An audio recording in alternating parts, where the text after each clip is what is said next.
You brought pavement?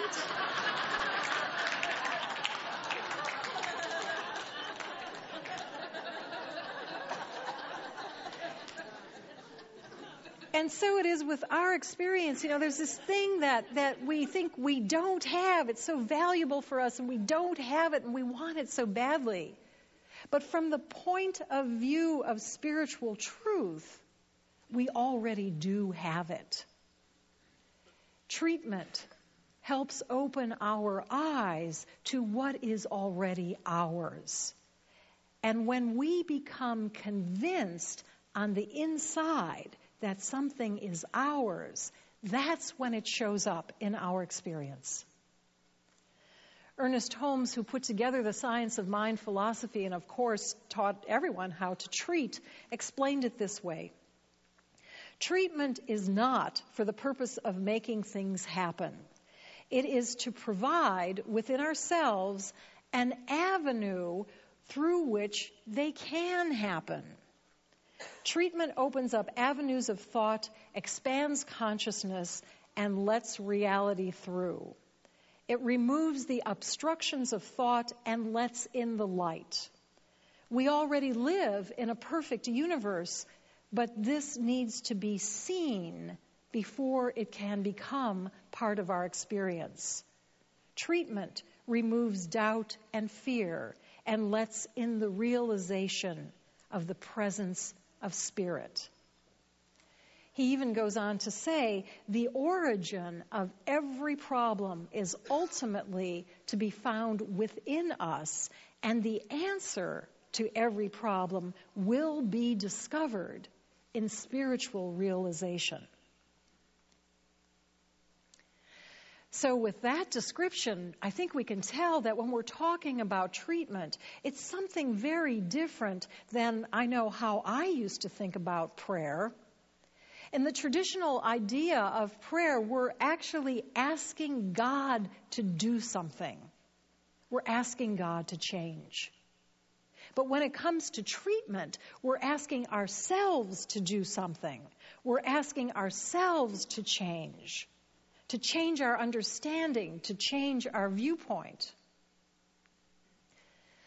This difference between how I used to pray before I came here and how I'm praying now actually was brought to my attention when I got a very sweet little greeting card from a friend of mine who doesn't go to the center. They were wishing me well, and I was very happy to get the card. But I noticed the words in the card said this: "Hope God sends you lots of little blessings."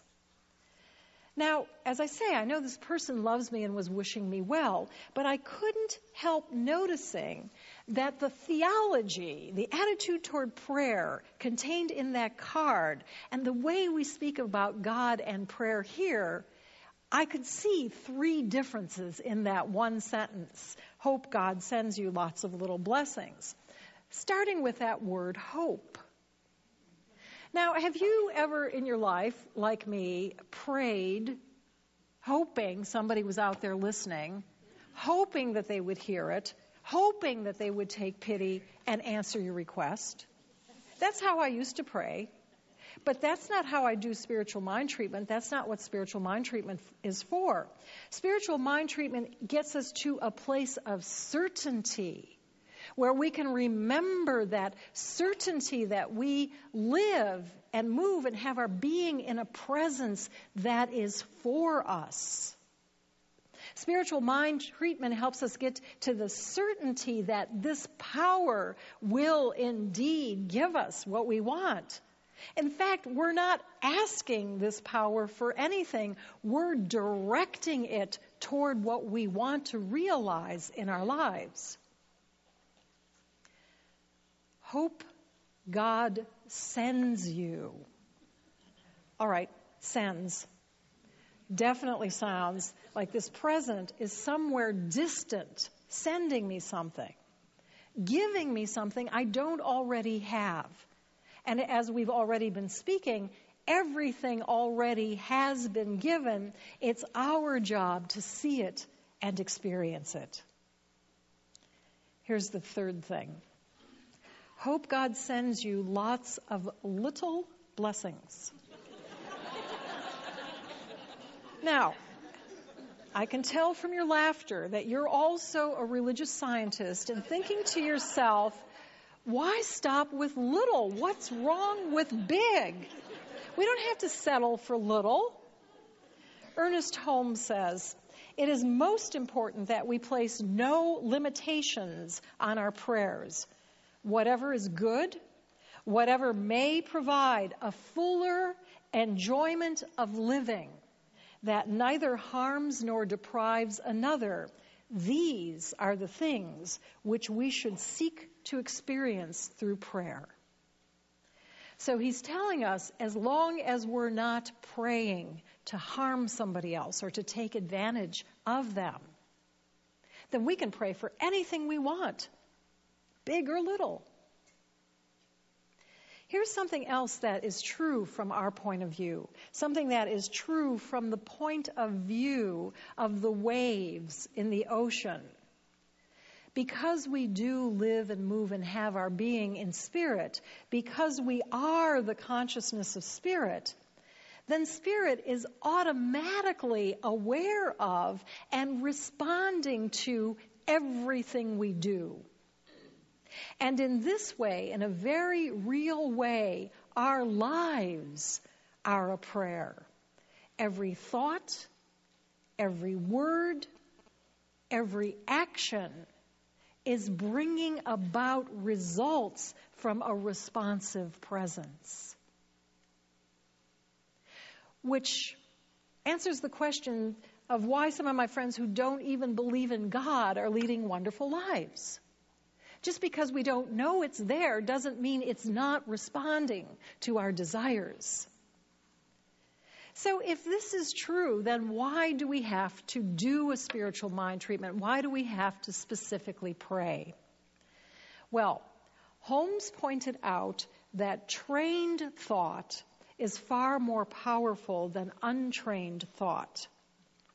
And by trained here, he doesn't mean educated. He means trained as in aimed, like you train your binoculars on something. So think of this as meaning that aimed thought is far more powerful than unaimed thought. So, of course, as we go through our day, we think all kinds of things. Oh, maybe I'll have this for lunch. Oh, maybe I'll do that later. Oh, maybe I'll go here tonight. But what's far more effective in activating spiritual power on our behalf is when we specifically and consciously sit down and decide exactly what we want to do a spiritual mind treatment for. Whether we're doing it for ourselves or if we're doing it on behalf of somebody else, what's most effective is when we can be very clear on the purpose of the particular treatment that we're about to do so that we can aim it in the direction we want it to go. So, for example, if you go to a practitioner to ask for a treatment after service, or you call the telephone prayer ministry with a prayer request, or you fill out one of our little treatment request forms to put in the prayer box, what are the kind of things that you want to be thinking about as you're setting the purpose of your treatment? Well, first of all, very basically, let's not forget that we are always making a request on our own behalf. We are always treating for ourselves. Now, this might be obvious, but I think it's important to say, if I'm having trouble with somebody at work, I don't go to a practitioner and say, okay, I want him to be nicer to me. That's not why we treat. We make a request on our own behalf. So in that case, my request might be, I want to be able to feel peaceful at work. Or I want to know the harmony in my relationship with him.